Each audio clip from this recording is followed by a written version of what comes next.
حي على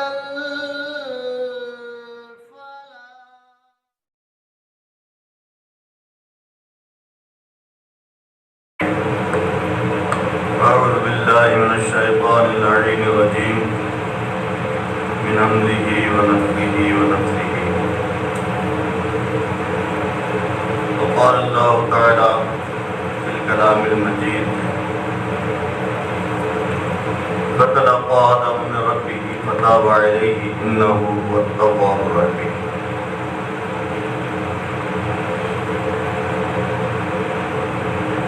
جبکہ اللہ نے آدم علیہ السلام کو ان کے ایک چھوٹے سے گناہ اور لغزش کی پاداش میں جنت سے نکالا اور وہ زمین پر ڈالے گئے، تو اس سلسلے میں کوئی صحیح روایت تفسیر میں نہیں ملتی کہ کتنے سالوں تک، کتنی مدت تک کہ وہ زمین پہ روتے رہے، اللہ سے جو ہے دعائیں کرتے رہے، پریشان رہے. لیکن ایک وقت آیا کہ اللہ پاک نے ان کے دل میں وحی کی، ان کے دل میں یہ بات ڈالی کہ یہ چند کلمات ہیں، ان کلمات کے ذریعے سے تم اللہ سے رجوع کر لو، اللہ تمہاری بات کو سنے گا. چنانچہ جیسا کہ دوسرے مقام پہ رب تعالیٰ نے بیان کیا، انہوں نے کہا: ربنا ظلمنا انفسنا وان لم تغفر لنا وترحمنا لنکونن من الخاسرین. کہ ہمارے رب، ہم دونوں نے غلطی کی. ربنا ظلمنا انفسنا، ہم دونوں نے غلطی کی، غلطی ہم دونوں سے ہوئی. تو یہاں یہ مسئلہ بھی واضح ہو گیا جیسا کہ بائبل میں موجود ہے، اور بائبل یہ کہتی ہے کہ غلطی حوا علیہ السلام نے کی. غلطی کی جڑ عورت ہے، عورت نے غلطی کی اور ہمیشہ عورت ہی غلطی کرتی ہے.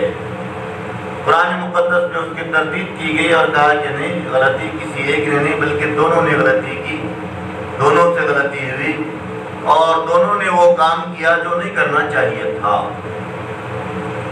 تو انہوں نے کہا کہ اے ہمارے رب، ہم کو معاف کر دے، غلطی ہم دونوں نے کی ہے، اگر تو ہم پہ معاف نہیں کرے گا، ہمیں رحم نہیں کرے گا تو ہم جو ہے بڑے خطاوار ہو جائیں گے اور بڑے خسارے والے ہو جائیں گے. تو یہاں پر ان کلمات کے ذریعے سے اللہ پاک نے ان کے دل میں یہ بات ڈالی. فتاب علیہ، اللہ نے ان کی توبہ کو قبول کر لیا. انہ هو التواب الرحیم، اس لیے کہ اس کے جو صفاتی نام ہے اس میں ایک تواب بھی ہے اور ایک رحیم بھی ہے. بہت زیادہ توبہ کو قبول کرنے والا اور بہت زیادہ معافی اختیار کرنے والا، رحم کرنے والا ہے. کتنے توبہ کو قبول کرنے والا حدیث میں ہے. اللہ کے نبی علیہ السلام نے ارشاد فرمایا کہ بندہ گناہ کرتے کرتے تھک جاتا ہے، اللہ تعالیٰ توبہ کرتے کرتے نہیں تھکتا. اور ایک حدیث میں کہ اگر بندے کے گناہ زمین اور آسمان کے برابر بھی اگر ہو جائے اور وہ اللہ سے رجوع کر لے، اللہ سے توبہ کر لے، تو اللہ اس کے گناہوں کو معاف کرتا ہے شرک کے علاوہ. ہر گناہ اللہ پاک معاف کرتا ہے. ان اللہ لا یغفر ان یشرک بہ ویغفر ما دون ذلک لمن یشاء. اس کا وعدہ ہے کہ شرک کے علاوہ ہر گناہ کو وہ معاف کرتا ہے اور ہر گناہ اس کے نزدیک قابل معافی ہے. حدیث میں ہے اللہ کے نبی علیہ السلام نے ارشاد فرمایا کہ جب بندہ صلاۃ کے لیے، نماز کے لیے ٹھہرتا ہے تو اس کے گناہ کو جمع کر کے اس کے سر اور اس کے بازو کندھوں پہ رکھا جاتا ہے. پھر جب وہ رکوع کرتا ہے تو اس کے سارے گناہ گر جاتے ہیں. اور جیسا کہ حدیث میں ہے کہ ایک نماز دوسرے نماز کے لیے کفارہ بنتی ہے. کسی بندے نے نماز فجر پڑھی، عشاء سے لے کر فجر تک کے کیے جانے والے اس کے گناہ معاف کر ہوتے ہیں. اس کے بعد اس نے ظہر پڑھی تو فجر اور ظہر کے درمیانی گناہ اس کے معاف ہوتے ہیں. پھر اس نے عصر پڑھی تو ظہر اور عصر کے درمیان بھی اس کے گناہ معاف ہوتے ہیں. اس طریقے پر یہ گناہوں کے معافی کا سلسلہ چلتا رہتا ہے. وضو سے بندے کے گناہ معاف ہوتے رہتے ہیں. کہ حدیث میں ہے اللہ کے نبی صلی اللہ علیہ وسلم نے ارشاد فرمایا کہ جب بندہ وضو کرتا ہے اور اس کے قطرات اس کے ناخن سے اس کے داڑھی کے بال سے جھڑتے ہیں پانی کے، تو اس کے ساتھ ساتھ اس کے گناہ بھی جھڑتے ہیں اور اس کے گناہ بھی ختم ہوتے رہتے ہیں۔ تو وہ تواب ہے، آدمی کے لیے بہانے تلاش کرتا ہے کہ آدمی کس طریقے پر جو ہے اللہ سے رجوع ہو اور اللہ اس کو معاف کر دے، چاہے وہ گناہ کتنا ہی بڑا کتنا ہی عظیم کیوں نہ ہو۔ جیسا کہ حدیث میں ہے، اللہ کے نبی علیہ السلام نے ایک بنی اسرائیل کے آدمی کا واقعہ نقل کیا اور آپ نے ارشاد فرمایا کہ ایک بندہ بنی اسرائیل کا ایسا تھا کہ اس نے 99 قتل کیے تھے، 99 قتل کیے۔ پھر اس کو خیال آیا کہ یہ کب تک قتل و غارت گری کا سلسلہ، مجھے توبہ کرنا چاہیے، اللہ کی طرف رجوع کرنا چاہیے۔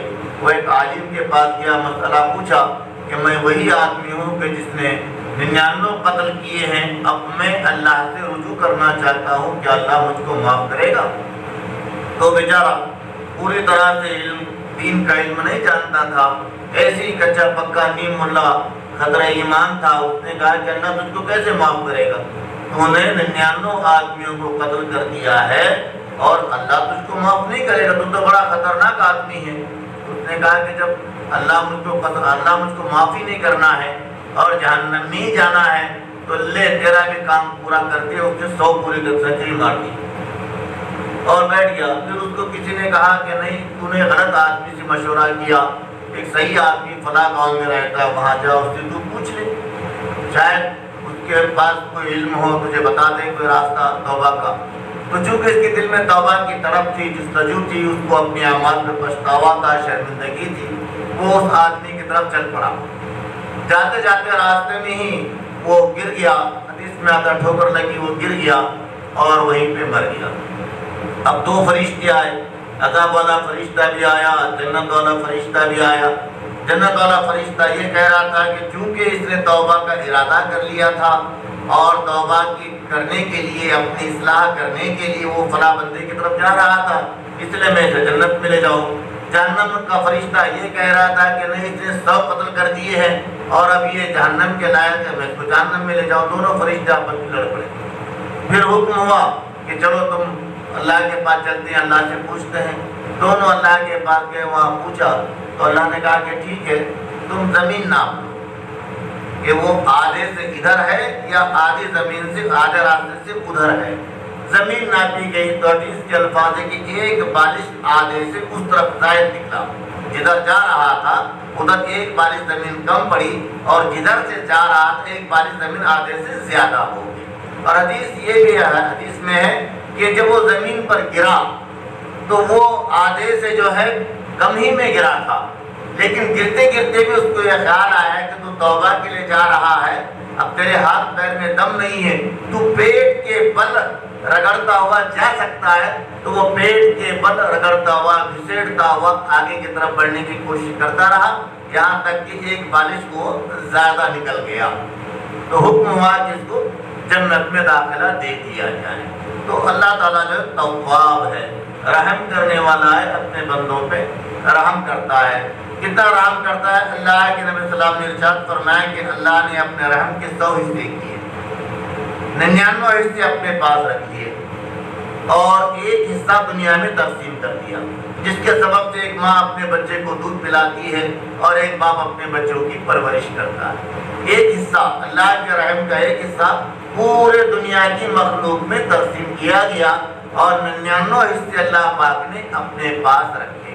عام طور پر یہ کہا جاتا ہے کہ اللہ پاک 70 ماؤں سے زیادہ مہربان ہے، یہ کوئی حدیث نہیں ہے، یہ کہاوت نہیں ہے۔ اصل بات ہے کہ یہ کہاوت حدیث نہیں ہے۔ حدیث تو یہ ہے کہ اللہ نے 99 حصے رحم کے اپنے پاس رکھ لیے۔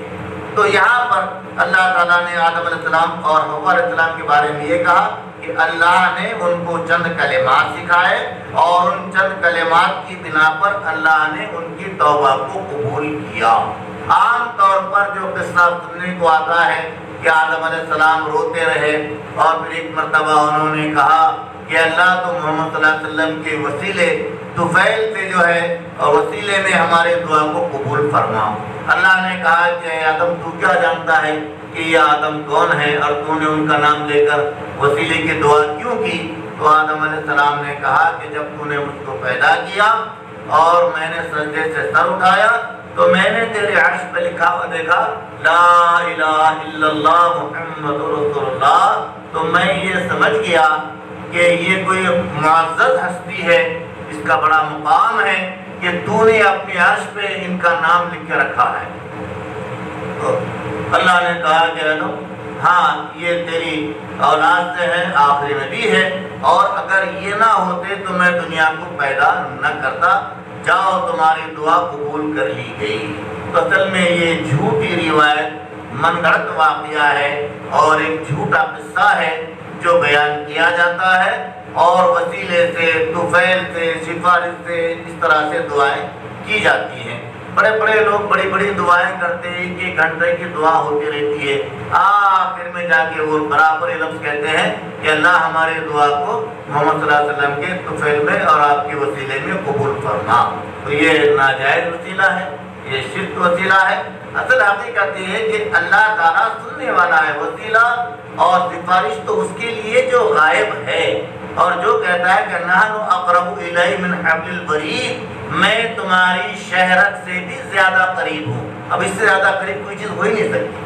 اللہ تعالیٰ نے جو مثال دی ہے اتنی زیادہ اہم مثال ہے کہ اس سے زیادہ کوئی اور چیز بندے کے قریب ہو ہی نہیں سکتی، انتہا درجے کی قربت ہے۔ تو اللہ نے کہا کہ ہم تمہارے شہرت سے بھی زیادہ اقرب، اس سے بھی زیادہ تمہارے قریب ہیں۔ تو جو غائب ہے اس کے لیے آپ وسیلہ ڈھونڈیں، جو حاضر ہے اس کے لیے وسیلے کی کیا ضرورت ہے؟ حدیث جب ہم پڑھ رہے تھے، بخاری کی روایت ہے، میرے طالب علم کا زمانہ ہے کہ اللہ کے نبی صلی اللہ علیہ وسلم کے گزر جانے کے بعد حضرت عمر فاروق رضی اللہ تعالیٰ عنہ کے دور میں قحط سالی پڑی مدینے میں۔ تو حضرت عمر رضی اللہ عنہ آئے، صحابہ کو اکٹھا کیا اور حضرت عباس رضی اللہ تعالیٰ عنہ سے کہا کہ آپ ہمارے لیے دعا کریں کہ اللہ ہم کو سیراب کر دیں۔ حضرت عباس رضی اللہ تعالیٰ عنہ نے دعا کی اور لوگ سیراب ہوئے۔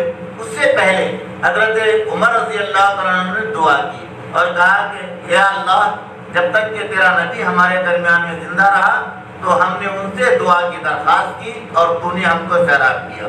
اب تیرے نبی دنیا میں نہیں ہے، لہذا ہم تیرے نبی کے چچا کو دعا کرنے کی درخواست کرتے ہیں، تو ان کی دعا کو قبول فرما۔ تو اس طرح سے بارش ہوئی۔ تو میں نے اپنے استاد سے کہا کہ حضرت ہم یہاں میرٹھ میں بیٹھ کر یہ کہتے ہیں کہ اللہ کو نبی کے وسیلے سے دعا قبول فرما، اور مدینے میں اللہ کے نبی علیہ السلام کے صحابہ آپ علیہ السلام کی قبر کو چھوڑ کر دور میدان میں جاتے ہیں اور حضرت عباس آپ کے چچا سے دعا کروا رہے ہیں، تو ہمارا طریقہ صحیح ہے یا ان کا طریقہ صحیح ہے؟ تو انہوں نے کہا کہ میاں تیرے پیٹ میں ابن تیمیہ بول رہا ہے، یعنی الدعاء التوسل والوسیلہ، ان کی جو کتاب تھی، حالانکہ مجھے اس وقت وہ کتاب بھی نہیں پتا تھی اور میں نے وہ کتاب پڑھی بھی نہیں تھی۔ جب میں محب نگر آیا تو اس کے بعد مجھے وہ کتاب پڑھنے کو ملی، تو انہوں نے اشارہ کیا کہ تیرے پیٹ میں ابن تیمیہ بول رہا ہے، یعنی ہمارا مسلک نہیں ہے، یہ اسلاف کا مسلک ہے، سلفیوں کا مسلک ہے، ابن تیمیہ کا مسلک ہے کہ وہ دعا میں وسیلہ نہیں پکڑتے، راست اللہ تعالیٰ سے دعا کرتے ہیں، اور ہم لوگ دعا میں وسیلہ پکڑتے ہیں۔ اس کے لیے بہرحال جواز تو کچھ بھی نہیں ہے، لیکن ہمارے بزرگوں نے ایسا کیا ہے لہذا ہم ایسا کرتے ہیں۔ بغیر دلیل کے انہوں نے کہا کہ بزرگوں نے ایسا کیا ہے، بزرگوں سے ہم نے ایسا سنا ہے، بزرگوں کو ہم نے ایسا دیکھا ہے، لہذا ہم بھی ایسا ہی کرتے جیسا ہمارے بزرگ کرتے چلے آ رہے ہیں۔ اور رب نے کہا کہ فَتَلَقَّىٰ آدَمَ مِن رَّبِّهِ كَلِمَاتٍ فَتَابَ عَلَيْهِ إِنَّهُ هُوَ التَّوَّابُ الرَّحِيمُ۔ مسئلہ واضح ہو گیا کہ گناہ چاہے چھوٹا ہو یا کہ بڑا ہو، کتنا ہی عظیم ہو، جب بندہ اللہ تعالیٰ سے رجوع کرتا ہے تو اللہ تعالیٰ اس کے گناہ کو معاف کرتا ہے، کیونکہ اس کو جو ہے توبہ کرنا بہت زیادہ پسند آتا ہے۔ حدیث میں ہے کہ لوگوں تم اللہ تعالیٰ سے توبہ کرتے رہو، اللہ تمہاری توبہ کو قبول کرتا رہے گا اور تم پہ رحم کرتا رہے گا۔ دعا ہے کہ اللہ تعالیٰ ہم تمام کو اپنے نبی جناب محمد رسول اللہ صلی اللہ تعالیٰ علیہ وسلم کی سیرت کے مطابق، آپ علیہ السلام کی سنت کے مطابق، آپ علیہ السلام کے بتلائے ہوئے طریقے کے مطابق زندگی گزارنے والا بنائے، ہمارے عقیدے کی اصلاح فرمائے، اور اللہ رب العالمین ہمارے چھوٹے بڑے گناہوں کو معاف فرمائے۔ جو زندہ ہیں انہیں عمل کی توفیق دے، جو دنیا جہان سے گزر گئے ہیں پروردگارا ان سب کی مغفرت فرمائے اور رحم کرے، آمین یا رب العالمین۔ بارک اللہ لنا ولکم فی القرآن العظیم، سبحان اللہ وبحمدہ، سبحانک اللہم وبحمدک، اشہد ان لا الہ الا انت، استغفرک واتوب